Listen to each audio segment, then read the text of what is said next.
सत श्री अकाल, तुसीं देख रहे हो द पंजाब टीवी ते मैं हाँ जज सिंह चाहल। अज दे पंजाबी प्राइम टाइम दे विच तुहाडा सारिआं दा बहुत बहुत स्वागत है। पंजाबी प्राइम टाइम दे विच सब तो पहलां गल करांगे भारत दे प्रधान मंत्री नरेंद्र मोदी दी, जिन्हां दे वल्लों हुण अगाऊं प्रबंधां नूं लैके बैठकां कीतीआं जाण लग पईआं ने। दो खबरां किसानी अंदोलन नाल संबंधित आईआं ने, तुहानूं दोवें खबरां दस्सांगे।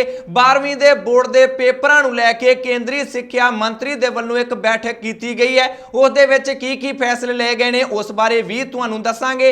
तख्त श्री हजूर साहब दे वल्लों एक वड्डा फैसला लिया गया जिसकी शलाघा पूरी दुनिया दे विच हुंदी दिखाई दिंदी है। कांग्रेस पार्टी दा आपसी कलेश हुण अगले पद्धर तक पहुंच गया है। तुहानूं सारी जानकारी दिंदे हां, पर सब तो पहलां शुरुआत करदे हां भारत दे प्रधान मंत्री नरेंद्र मोदी तो।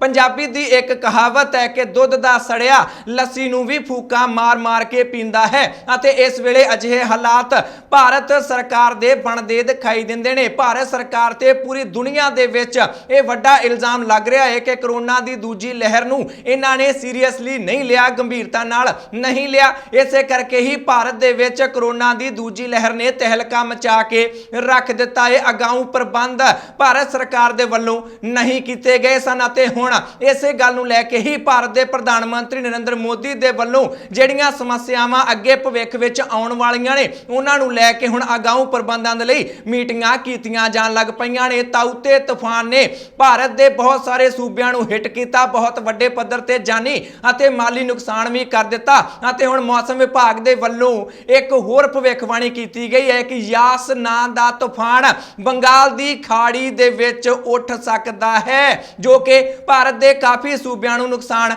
पहुंचा सकदा है। अते भविखबाणी हुंदिआं सार ही भारत दे प्रधान मंत्री नरेंद्र मोदी पूरी तरह सरगर्म हुंदे दिखाई दिंदे ने। अज उन्हां दे वल्लों अफसरां दे नाल अते मंत्रियां दे नाल एक उच्च पद्धरी बैठक कीती गई है, जिस दे विच देश दे गृह मंत्री अमित शाह भी मौजूद सन। इन्हां दे विच अगाऊं प्रबंधां दा की हाल है, की कुछ कर लिया गया ते की कुछ करना बाकी है, इस बारे विचार चर्चा की गई है। भारत के प्रधानमंत्री नरेंद्र मोदी ने सारे अधिकारियों को हदायतां जारी कर दित्तियां ने कि सब तो पहला अते जरूरी काम यह है कि लोगों को उस जगह तो जिस जगह ते खतरा है तूफान आउण दा, उस जगह तो लोगों को सुरक्षित थावां तक पहुंचाया जाना चाहिए है। अजे सारे कामां दा जायजा इस बैठक दे विच पीएम मोदी दे वल्लों लिया गया है। इस बैठक तो बाद प्रधानमंत्री दफ्तर दे वल्लों जानकारी दी गई है कि इस तूफान नाल नजिठण दे लई एनडीआरएफ दे वल्लों पूरियां तैयारियां कर लईआं गईआं ने। 46 एनडीआरएफ दीआं टीमां पहलां ही एक्टिव हो चुकीआं ने, अपना काम कर रहीआं ने अते 13 होर टीमां नूं तैयार कीता जा रहा है। जहाज भी तैनात कर दिते गए ने अते हैलीकाप्टर भी उस जगह ते तैनात कर दिते गए ने जिहड़ा कि खतरे वाला इलाका दस्सिआ जा रहा है। इस तरह प्रधानमंत्री नरेंद्र मोदी दे वल्लों हुण कोई भी रिस्क नहीं लिया जा रहा है, अगाऊं प्रबंधां दा जायजा हुण कोई भी चीज होवे उन्हां दे वल्लों लिया जा रहा है। अगली खबर दे वल वधदे हां, गल किसानी अंदोलन दी कर लैंदे हां। किसानी अंदोलन नाल संबंधित दो खबरां सामने आईआं ने।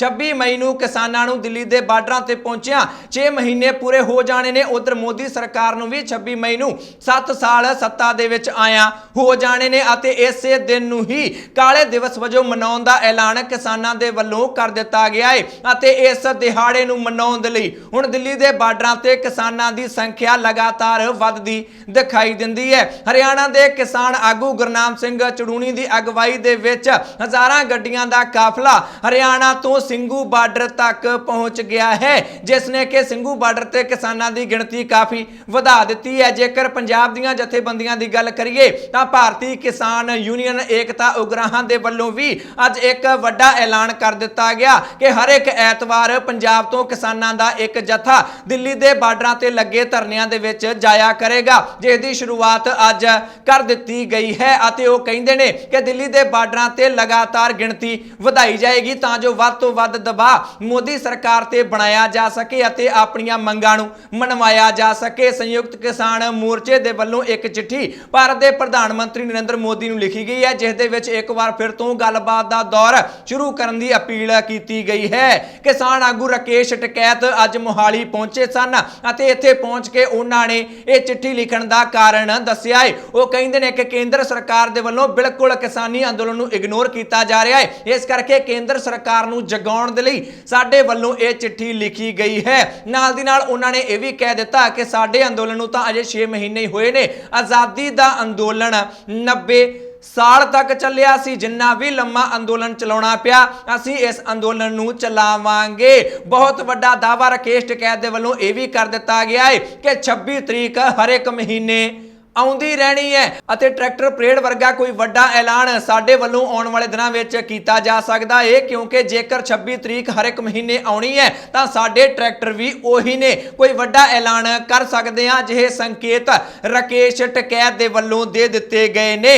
दूजी खबर किसानी अंदोलन नाल संबंधित यह आई है कि हरियाणा दे विच हुण भाजपा अते जन नायक जनता पार्टी भाव जेजेपी दे लीडरां दा विरोध हुण होर भी तलक हुंदा दिखाई दिंदा है। पहलां ही इन्हां दोनां पार्टियां दे लीडरां विधायकां मंत्रियां अते जिहड़े वर्कर ने उन्हां दे बाईकाट दा ऐलान कीता गया है अते अज हरियाणा दे जींद दे विच किसानां दे वल्लों एक अनोखा ही फरमान जारी कर दिता गया है। वो कहंदे ने कि जिहड़ा भी बंदा बीजेपी जां फिर जेजेपी दे नाल संबंध रखेगा उस दे वल किसी ने भी अपने लड़के जां फिर लड़की दा विआह नहीं करना है, उन्हां दे नाल लड़के जां लड़की दा रिश्ता नहीं करना है। इन्हां नूं पता लगना चाहिए है कि समाजिक बाईकाट किस नूं कहिंदे ने, इन्हां दा हुक्का पानी असीं बंद करदे हां। इस तरह रोज सख्त तो सख्त ऐलान किसानां दे वल्लों कीता जा रहा है तां जो लोकल लीडर जिहड़े लोकल आगू हुंदे ने स्थानक आगू वो जाके उपर अपनी हाई कमान नूं दस्सण कि साडा विरोध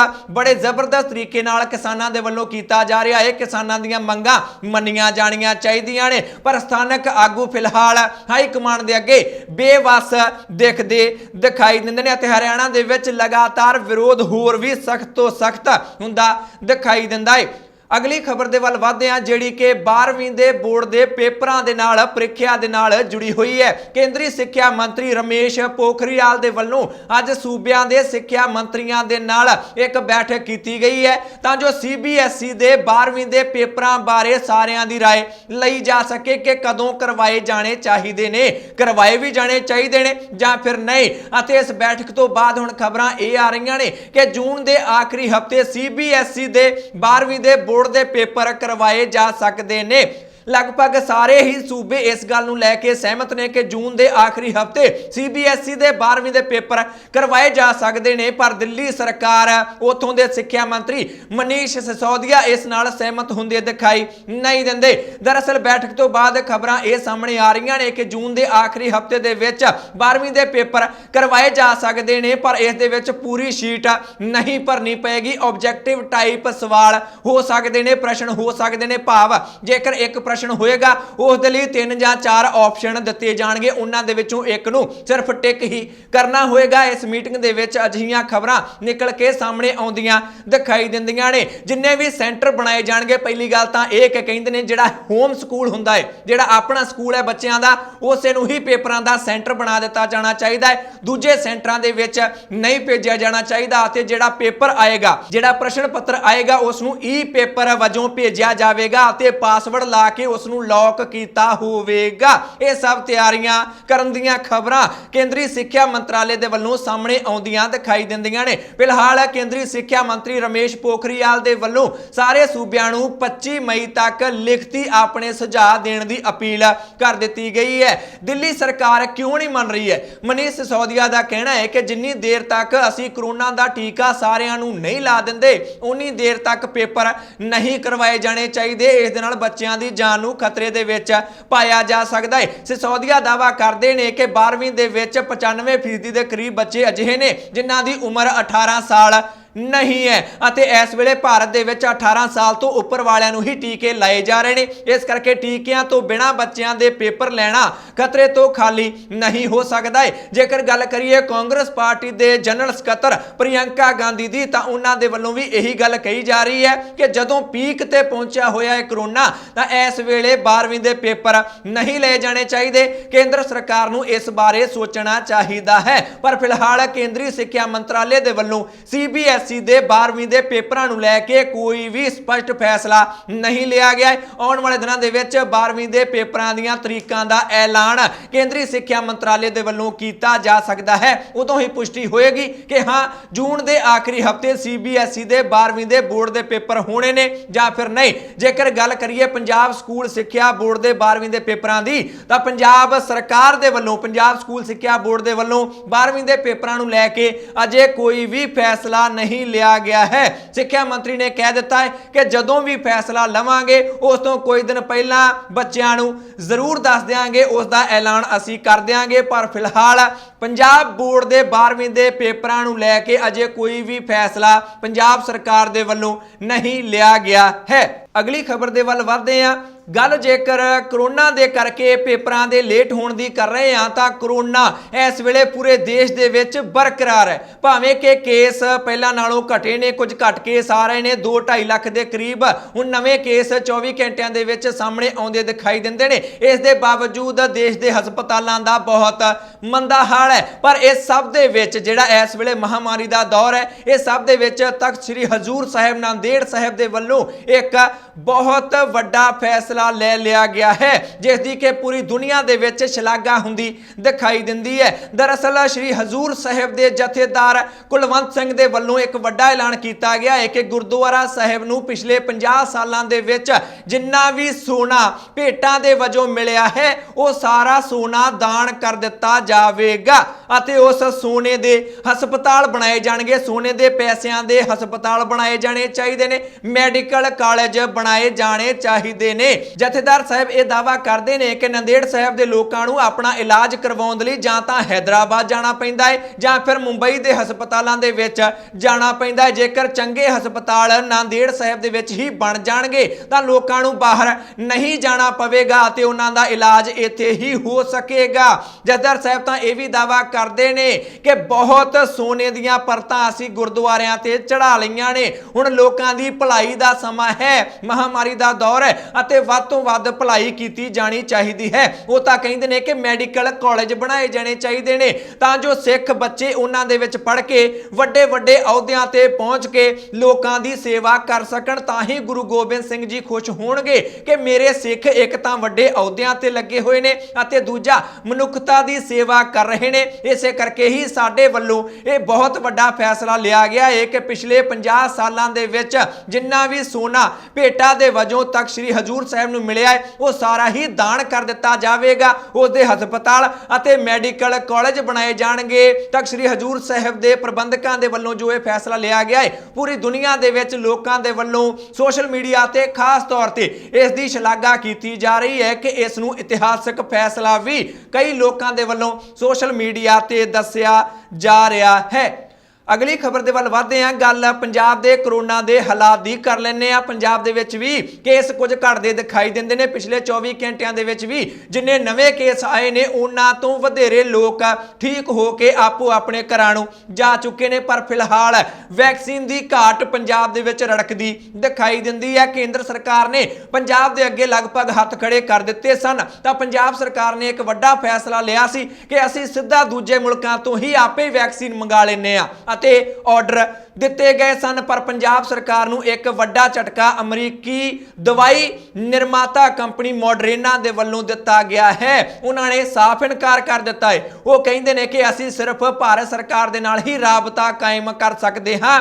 ਭਾਰਤ ਦੇ ਕਿਸੇ ਸੂਬੇ ਨੂੰ ਸਿੱਧੀ ਸਪਲਾਈ ਸਾਡੇ ਵੱਲੋਂ ਨਹੀਂ ਕੀਤੀ ਜਾ ਸਕਦੀ ਹੈ। ਪਹਿਲਾਂ ਹੀ ਸ਼੍ਰੋਮਣੀ ਅਕਾਲੀ ਦਲ ਦੇ ਪ੍ਰਧਾਨ ਸੁਖਬੀਰ ਸਿੰਘ ਬਾਦਲ ਦੇ ਵੱਲੋਂ ਕੈਪਟਨ ਸਰਕਾਰ ਦੇ ਇਸ ਫੈਸਲੇ ਤੇ ਸਵਾਲ ਚੁੱਕੇ ਗਏ ਸਨ। ਸੁਖਬੀਰ ਸਿੰਘ ਬਾਦਲ ਨੇ ਇੱਕ ਕੋਵਿਡ ਕੇਅਰ ਸੈਂਟਰ ਦੇ ਵਿੱਚ ਬੋਲਦਿਆਂ ਇੱਥੋਂ ਤੱਕ ਕਹਿ ਦਿੱਤਾ ਸੀ ਕਿ ਪੰਜਾਬ ਸਰਕਾਰ ਨੇ ਸਿੱਧਾ ਦੂਜੇ ਦੇਸ਼ਾਂ ਨੂੰ ਆਰਡਰ ਦੇ ਦਿੱਤਾ ਹੈ, ਉਹ ਨਹੀਂ ਭੇਜਣਗੇ, ਉਹ ਸਿੱਧਾ ਦੇਸ਼ ਨੂੰ ਹੀ ਵੈਕਸੀਨ ਭੇਜਣਗੇ, ਸੂਬਿਆਂ ਨੂੰ ਵੈਕਸੀਨ ਨਹੀਂ ਭੇਜ ਸਕਦੇ। ਪੰਜਾਬ ਸਰਕਾਰ ਨੇ ਇਹ ਸਹੀ ਕੰਮ ਨਹੀਂ ਕੀਤਾ ਹੈ। ਦੂਜੇ ਪਾਸੇ ਕੈਪਟਨ ਸਰਕਾਰ ਆਪਣੀ ਪਿੱਠ ਥਾਪੜ ਰਹੀ ਸੀ ਕਿ ਪੂਰੇ ਦੇਸ਼ ਦੇ ਵਿੱਚ ਅਸੀਂ ਪਹਿਲਾ ਸੂਬਾ ਬਣ ਗਏ ਆ ਜਿਨ੍ਹਾਂ ਦੇ ਵੱਲੋਂ ਸਿੱਧਾ ਅੰਤਰਰਾਸ਼ਟਰੀ ਪੱਧਰ ਤੇ ਆਰਡਰ ਪਲੇਸ ਕਰ ਦਿੱਤੇ ਗਏ ਨੇ। ਪਰ ਪੰਜਾਬ ਸਰਕਾਰ ਨੂੰ ਇਸ ਦੇ ਵਿੱਚ ਵੱਡਾ ਝਟਕਾ ਲੱਗਦਾ ਦਿਖਾਈ ਦਿੰਦਾ ਹੈ। ਉਧਰ ਸ਼੍ਰੋਮਣੀ ਅਕਾਲੀ ਦਲ ਦੇ ਵੱਲੋਂ SGPC ਦੇ ਵੱਲੋਂ ਸ਼੍ਰੋਮਣੀ ਗੁਰਦੁਆਰਾ ਪ੍ਰਬੰਧਕ ਕਮੇਟੀ ਦੇ ਵੱਲੋਂ ਕੋਵਿਡ ਕੇਅਰ ਸੈਂਟਰ ਖੋਲ੍ਹਣ ਦਾ ਦੌਰ ਲਗਾਤਾਰ ਜਾਰੀ ਹੈ। ਅੱਜ ਵੀ ਇੱਕ ਨਵੇਂ ਕੋਵਿਡ ਕੇਅਰ ਸੈਂਟਰ ਦਾ ਉਦਘਾਟਨ ਐਸਜੀਪੀਸੀ ਪ੍ਰਧਾਨ ਬੀਬੀ ਜਗੀਰ ਕੌਰ ਅਤੇ ਸ਼੍ਰੋਮਣੀ ਅਕਾਲੀ ਦਲ ਦੇ ਪ੍ਰਧਾਨ ਸੁਖਬੀਰ ਸਿੰਘ ਬਾਦਲ ਦੇ ਵੱਲੋਂ ਕਰ ਦਿੱਤਾ ਗਿਆ ਹੈ। ਸ਼੍ਰੋਮਣੀ ਅਕਾਲੀ ਦਲ ਲਗਾਤਾਰ ਪੰਜਾਬ ਸਰਕਾਰ ਨੂੰ ਇਹ ਕਹਿ ਰਿਹਾ ਹੈ ਕਿ ਐਸਜੀਪੀਸੀ ਇੱਕ ਛੋਟੀ ਜਿਹੀ ਸੰਸਥਾ ਹੈ, ਇਹਨੇ ਘੱਟ ਸਮੇਂ ਦੇ ਵਿੱਚ ਕੋਵਿਡ ਕੇਅਰ ਸੈਂਟਰ ਖੋਲੀ ਜਾ ਰਹੀ ਹੈ, ਸਾਰਾ ਕੁਝ ਫ੍ਰੀ ਦੇ ਰਹੀ ਹੈ। ਪੰਜਾਬ ਸਰਕਾਰ ਬਹੁਤ ਵੱਡੀ ਸੰਸਥਾ ਹੈ, ਉਹ ਸੋਚੋ ਕੀ ਕੁਝ ਕਰ ਸਕਦੀ ਹੈ, ਪਰ ਇਹਨਾਂ ਦੀ ਨੀਅਤ ਅਤੇ ਨੀਤੀ ਦੇ ਵਿੱਚ ਖੋਟ ਹੈ। ਇਸੇ ਕਰਕੇ ਹੀ ਲੋਕਾਂ ਦੇ ਵਿੱਚ ਪੰਜਾਬ ਸਰਕਾਰ ਵਿਚਰਦੀ ਦਿਖਾਈ ਨਹੀਂ ਦਿੰਦੀ ਹੈ। ਇਹਨਾਂ ਨੂੰ ਸੋਚਣਾ ਚਾਹੀਦਾ ਹੈ ਕਿ ਮਹਾਮਾਰੀ ਦਾ ਦੌਰ ਹੈ, ਮੈਦਾਨ ਦੇ ਵਿੱਚ ਖੁਦ ਪੰਜਾਬ ਦੇ ਕਪਤਾਨ ਨੂੰ, ਪੰਜਾਬ ਦੇ ਮੁੱਖ ਮੰਤਰੀ ਨੂੰ ਨਿਤਰਨਾ ਚਾਹੀਦਾ ਹੈ, ਲੋਕਾਂ ਦੇ ਵਿੱਚ ਵਿਚਰਨਾ ਚਾਹੀਦਾ ਹੈ। ਸੁਖਬੀਰ ਸਿੰਘ ਬਾਦਲ ਤੰਜ਼ ਕੱਸ ਰਹੇ ਨੇ ਤਾਂ ਉਧਰ ਦੂਜੇ ਪਾਸੇ ਸ਼੍ਰੋਮਣੀ ਅਕਾਲੀ ਦਲ ਦੇ ਵੱਲੋਂ ਦਾਅਵਾ ਇਹ ਵੀ ਕੀਤਾ ਜਾ ਰਿਹਾ ਹੈ ਕਿ ਐਸਜੀਪੀਸੀ ਦੀ ਇਸ ਸੇਵਾ ਨੂੰ ਲੈ ਕੇ world book of record London ਦੇ ਵਿੱਚ ਬੀਬੀ ਜਗੀਰ ਕੌਰ ਦਾ ਨਾਮ ਬਤੌਰ ਐਸਜੀਪੀਸੀ ਪ੍ਰਧਾਨ ਦਰਜ ਹੋ ਗਿਆ ਹੈ। World book of record London ਦੇ ਵਿੱਚ ਬੀਬੀ ਜਗੀਰ ਕੌਰ ਦਾ ਨਾਮ ਦਰਜ ਹੋ ਗਿਆ। ਇਹ ਦਾਅਵਾ ਸ਼੍ਰੋਮਣੀ ਅਕਾਲੀ ਦਲ ਦੇ ਵੱਲੋਂ ਅਤੇ ਐਸਜੀਪੀਸੀ ਦੇ ਵੱਲੋਂ ਕੀਤਾ ਜਾ ਰਿਹਾ ਹੈ। ਉਧਰ ਦੇਸ਼ ਦੀ ਜਿਹੜੀ ਡਾਕਟਰਾਂ ਦੀ ਸੰਸਥਾ ਹੈ ਇੰਡੀਅਨ ਮੈਡੀਕਲ ਐਸੋਸੀਏਸ਼ਨ, ਉਹਨਾਂ ਦੇ ਵੱਲੋਂ ਵੀ ਇੱਕ ਪ੍ਰਸ਼ੰਸਾ ਪੱਤਰ ਐਸਜੀਪੀਸੀ ਨੂੰ ਭੇਜਿਆ ਗਿਆ, ਬੀਬੀ ਜਗੀਰ ਕੌਰ ਨੂੰ ਭੇਜਿਆ ਗਿਆ ਹੈ ਕਿ ਤੁਸੀਂ ਇਸ ਮਹਾਮਾਰੀ ਦੇ ਵਿੱਚ ਬਹੁਤ ਵਧੀਆ ਕੰਮ ਕਰ ਰਹੇ ਹੋ, ਅਸੀਂ ਤੁਹਾਡਾ ਧੰਨਵਾਦ ਕਰਦੇ ਹਾਂ। ਸ਼੍ਰੋਮਣੀ ਅਕਾਲੀ ਦਲ ਲਗਾਤਾਰ ਆਪਣੀ ਪਿੱਠ ਥਾਪੜਦਾ ਦਿਖਾਈ ਦਿੰਦਾ ਹੈ ਅਤੇ ਪੰਜਾਬ ਸਰਕਾਰ ਤੇ ਨਿਸ਼ਾਨੇ ਇਸ ਮਹਾਮਾਰੀ ਨੂੰ ਲੈ ਕੇ ਸੁਖਬੀਰ ਸਿੰਘ ਬਾਦਲ ਦੇ ਵੱਲੋਂ ਸਾਧੇ ਜਾ ਰਹੇ ਨੇ, ਪਰ ਪੰਜਾਬ ਕਾਂਗਰਸ ਨੇ ਵੀ ਅੱਜ ਜਵਾਬ ਸੁਖਬੀਰ ਸਿੰਘ ਬਾਦਲ ਨੂੰ ਦੇ ਦਿੱਤਾ ਹੈ। ਪੰਜਾਬ ਕਾਂਗਰਸ ਦੇ ਬੁਲਾਰੇ ਡਾਕਟਰ ਰਾਜਕੁਮਾਰ ਵੇਰਕਾ ਕਹਿੰਦੇ ਨੇ ਕਿ ਸੁਖਬੀਰ ਸਿੰਘ ਬਾਦਲ ਊਲ ਜਲੂਲ ਬੋਲਦਾ ਰਹਿੰਦਾ ਹੈ, ਇਦਾਂ ਦੀਆਂ ਗੱਲਾਂ ਕਰਦਾ ਹੈ ਜਿਵੇਂ ਕੋਈ ਨਸ਼ੇੜੀ ਗੱਲਾਂ ਕਰਦਾ ਹੋਵੇ, ਪਤਾ ਹੀ ਨਹੀਂ ਲੱਗਦਾ ਕੀ ਬੋਲੀ ਜਾਂਦਾ ਹੈ, ਝੂਠ ਬੋਲਦਾ ਹੈ। ਪੰਜਾਬ ਸਰਕਾਰ ਬਹੁਤ ਵਧੀਆ ਕੰਮ ਕਰ ਰਹੀ ਹੈ। ਇੱਕ ਵਿਧਾਇਕ ਕਰੋਨਾ ਪੀੜਤਾਂ ਦੇ ਘਰਾਂ ਵਿੱਚ ਜਾ ਰਿਹਾ ਹੈ, ਉਹਨਾਂ ਨੂੰ ਜਾ ਕੇ ਪੈਸੇ ਵੀ ਦੇ ਰਿਹਾ ਹੈ, ਨਗਦ ਵੀ, ਅਤੇ ਉਹਨਾਂ ਨੂੰ ਰਾਸ਼ਨ ਵੀ ਪੰਜਾਬ ਦੇ ਕਾਂਗਰਸ ਦੇ ਵਿਧਾਇਕਾਂ ਦੇ ਵੱਲੋਂ ਮੁਹੱਈਆ ਕਰਵਾਇਆ ਜਾ ਰਿਹਾ ਹੈ। ਸੁਖਬੀਰ ਸਿੰਘ ਬਾਦਲ ਬਿਲਕੁਲ ਗਲਤ ਪ੍ਰਚਾਰ ਕਰਦਾ ਦਿਖਾਈ ਦੇ ਰਿਹਾ ਹੈ। ਇਹ ਦਾਅਵਾ ਪੰਜਾਬ ਕਾਂਗਰਸ ਦੇ ਬੁਲਾਰੇ ਡਾਕਟਰ ਰਾਜਕੁਮਾਰ ਵੇਰਕਾ ਦੇ ਵੱਲੋਂ ਕਰ ਦਿੱਤਾ ਗਿਆ ਹੈ। ਅਗਲੀ ਖਬਰ ਦੇ ਵੱਲ ਵਧਦੇ ਹਾਂ, ਗੱਲ ਪੰਜਾਬ ਸਰਕਾਰ ਦੀ ਹੀ ਕਰ ਲੈਂਦੇ ਆ। ਪੰਜਾਬ ਕਾਂਗਰਸ ਦੇ ਵਿੱਚ ਲਗਾਤਾਰ ਕਲੇਸ਼ ਵਾਧਾ ਦਿਖਾਈ ਦਿੰਦਾ ਹੈ ਅਤੇ ਹੁਣ ਅਗਲੇ ਪੱਧਰ ਤੱਕ ਪਹੁੰਚ ਗਿਆ ਹੈ। ਰੋਜ਼ਾਨਾ ਕੋਈ ਨਾ ਕੋਈ ਨਵਾਂ ਵਿਧਾਇਕ ਸਾਹਮਣੇ ਆਉਂਦਾ ਹੈ, ਕੋਈ ਕੈਪਟਨ ਅਮਰਿੰਦਰ ਸਿੰਘ ਦਾ ਪੱਖ ਪੂਰ ਦਿੰਦਾ ਹੈ ਅਤੇ ਕੋਈ ਕੈਪਟਨ ਅਮਰਿੰਦਰ ਸਿੰਘ ਦੇ ਖਿਲਾਫ ਰੱਜ ਕੇ ਪੜਾਸ ਕੱਢ ਦਿੰਦਾ ਹੈ। ਸੁਰਜੀਤ ਸਿੰਘ ਧੀਮਾਨ ਹੁਣ ਲਗਾਤਾਰ ਕੈਪਟਨ ਸਰਕਾਰ ਤੇ, ਆਪਣੀ ਸਰਕਾਰ ਤੇ, ਅਮਰਗੜ੍ਹ ਤੋਂ ਕਾਂਗਰਸੀ ਵਿਧਾਇਕ ਨੇ ਸੁਰਜੀਤ ਸਿੰਘ ਧੀਮਾਨ ਅਤੇ ਆਪਣੀ ਹੀ ਸਰਕਾਰ ਤੇ ਕੈਪਟਨ ਅਮਰਿੰਦਰ ਸਿੰਘ ਤੇ ਨਿਸ਼ਾਨੇ ਸਾਧਦੇ ਦਿਖਾਈ ਦਿੰਦੇ ਨੇ। ਉਹ ਕਹਿੰਦੇ ਨੇ ਕਿ ਹੁਣ ਲੋਕਾਂ ਨੇ ਮੰਨ ਲਿਆ ਹੈ ਕਿ ਸਾਡੀ ਸਰਕਾਰ ਪੂਰੀ ਤਰ੍ਹਾਂ ਫੇਲ ਹੋ ਗਈ ਹੈ। ਉਹਨਾਂ ਦੇ ਕੋਲ ਪੁੱਛਿਆ ਗਿਆ ਕਿ 10 ਦੇ ਵਿੱਚੋਂ ਤੁਸੀਂ ਕਿੰਨੇ ਨੰਬਰ ਦਿੰਦੇ ਹੋ, ਤਾਂ ਕਹਿੰਦੇ ਨੇ ਨੰਬਰ ਕੀ ਦੇਣੇ ਨੇ, ਸਾਡੀ ਸਰਕਾਰ ਫੇਲ ਹੋ ਗਈ ਹੈ ਅਤੇ ਲੋਕਾਂ ਨੇ ਇਹ ਗੱਲ ਕਬੂਲ ਲਈ ਹੈ। ਉਹ ਤਾਂ ਕਹਿੰਦੇ ਨੇ ਕਿ ਜਿਹੜਾ ਵਿਜੀਲੈਂਸਾਂ ਦੀ ਜਾਂਚ ਕਰਵਾਈ ਜਾ ਰਹੀ ਹੈ ਆਪਣੇ ਵਿਧਾਇਕਾਂ ਦੇ ਖਿਲਾਫ,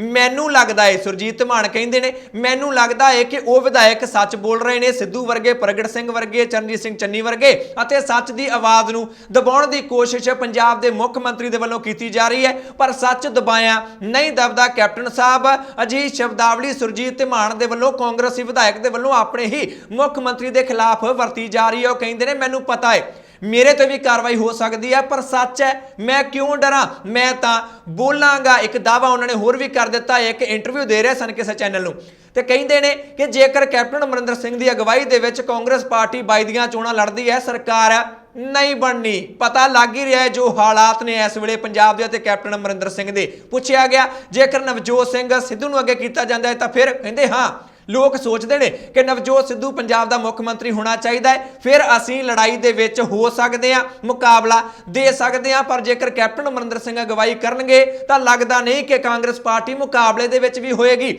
ਸਵਾਲ ਤੁਹਾਡੇ ਕੋਲ ਪੁੱਛ ਲੈਣਾ ਚਾਹੁੰਦੇ ਆ, ਕੀ ਤੁਸੀਂ ਸੁਰਜੀਤ ਧੀਮਾਨ ਦੀ ਇਸ ਗੱਲ ਦੇ ਨਾਲ ਸਹਿਮਤ ਹੋ ਕਿ ਜੇਕਰ ਕਾਂਗਰਸ ਪਾਰਟੀ ਅਮਰਿੰਦਰ ਸਿੰਘ ਦੀ ਅਗਵਾਈ ਦੇ ਵਿੱਚ ਚੋਣਾਂ ਲੜਦੀ ਹੈ, ਨਹੀਂ ਜਿੱਤ ਸਕਦੀ, ਹਾਰ ਜਾਏਗੀ, ਅਗਲੀ ਸਰਕਾਰ ਨਹੀਂ ਬਣਾ ਸਕਦੀ, ਜੇਕਰ ਸਿੱਧੂ ਆਉਂਦੇ ਨੇ ਤਾਂ ਸਰਕਾਰ ਬਣਾ ਸਕਦੀ ਹੈ? ਜੋ ਵੀ ਤੁਹਾਨੂੰ ਲੱਗਦਾ ਹੈ ਕਮੈਂਟ ਕਰਕੇ ਆਪਣੀ ਰਾਏ ਜ਼ਰੂਰ ਦਿਓ। ਦੂਜੇ ਪਾਸੇ ਆਮ ਆਦਮੀ ਪਾਰਟੀ ਕਹਿੰਦੀ ਹੈ ਕਿ ਸਾਰੇ ਢੋਂਗ ਰਚਾ ਰਹੇ ਨੇ, ਇਹਨਾਂ ਨੂੰ ਪਤਾ ਹੈ ਅਸੀਂ ਕੀਤਾ ਹੀ ਕੁਝ ਨਹੀਂ ਹੈ, ਇਸ ਕਰਕੇ ਲੋਕਾਂ ਨੂੰ ਮੂਰਖ ਬਣਾਉਣ ਦੇ ਲਈ ਆਪਸ ਵਿੱਚ ਲੜਨ ਦਾ ਡਰਾਮਾ ਸਾਰੇ ਕਾਂਗਰਸੀਆਂ ਦੇ ਵੱਲੋਂ ਕੀਤਾ ਜਾ ਰਿਹਾ। ਆਮ ਆਦਮੀ ਪਾਰਟੀ ਨੇ ਚੈਲੰਜ ਕਰ ਦਿੱਤਾ ਹੈ ਸਾਰੇ ਮੰਤਰੀਆਂ ਨੂੰ, ਕਹਿੰਦੇ ਨੇ ਬੋਲੀ ਜਾਂਦੇ ਹੋ, ਜੇਕਰ ਇੰਨਾ ਹੀ ਦੁੱਖ ਹੈ ਬੇਅਦਬੀ ਦਾ ਤਾਂ ਸਾਰੇ ਮੰਤਰੀ ਅਸਤੀਫਾ ਕਿਉਂ ਨਹੀਂ ਦੇ ਦਿੰਦੇ? ਕਹਿੰਦੇ ਸੁੱਖੀ ਰੰਧਾਵਾ ਹੋਣ, ਤ੍ਰਿਪਤਿੰਦਰ ਸਿੰਘ ਬਾਜਵਾ ਹੋਣ, ਚਰਨਜੀਤ ਸਿੰਘ ਚੰਨੀ ਹੋਣ, ਸਾਰਿਆਂ ਨੂੰ ਚੈਲੰਜ ਆਮ ਆਦਮੀ ਪਾਰਟੀ ਵੱਲੋਂ ਕਰ ਦਿੱਤਾ ਗਿਆ ਹੈ ਕਿ ਜਾਂ ਤਾਂ ਬੋਲੋ ਨਾ, ਜੇ ਬੋਲਣਾ ਹੈ ਤਾਂ ਅਸਤੀਫਾ ਦੇ ਕੇ ਬਾਹਰ ਆਓ, ਤਾਂ ਹੀ ਪਤਾ ਲੱਗੇਗਾ ਕਿ ਤੁਹਾਨੂੰ ਸੱਚਮੁੱਚ ਹੀ ਬੇਅਦਬੀ ਦਾ ਦਰਦ ਹੈ। ਇਹ ਸੀ ਕੁਝ ਉਹ ਜਾਣਕਾਰੀ ਜੋ ਤੁਹਾਡੇ ਤੱਕ ਪਹੁੰਚਾਉਣੀ ਬਹੁਤ ਜ਼ਰੂਰੀ ਸੀ। ਇਹਨਾਂ ਖਬਰਾਂ ਵਿੱਚੋਂ ਕਿਸੇ ਖਬਰ ਬਾਰੇ ਜਾਂ ਫਿਰ ਪੰਜਾਬੀ ਪ੍ਰਾਈਮ ਟਾਈਮ ਬਾਰੇ ਤੁਹਾਡੀ ਕੋਈ ਵੀ ਰਾਏ ਜਾਂ ਸੁਝਾਅ ਹੈ ਤਾਂ ਕਮੈਂਟ ਕਰਕੇ ਆਪਣੀ ਰਾਏ ਜ਼ਰੂਰ ਦਿਓ। ਚੈਨਲ ਨੂੰ ਸਬਸਕ੍ਰਾਈਬ ਕਰ ਲਓ, ਫੇਸਬੁੱਕ ਤੇ ਪੇਜ ਲਾਈਕ ਕਰ ਲਓ। ਮੈਂ ਜੱਜ ਸਿੰਘ ਚਾਹਲ ਅਗਲੀ ਵਾਰ ਫੇਰ ਹਾਜ਼ਰ ਹੋਵਾਂਗਾ। ਤੁਸੀਂ ਦੇਖਦੇ ਰਹੋ ਦਾ ਪੰਜਾਬ ਟੀਵੀ, ਹਰ ਖਬਰ ਦਾ ਸੱਚ।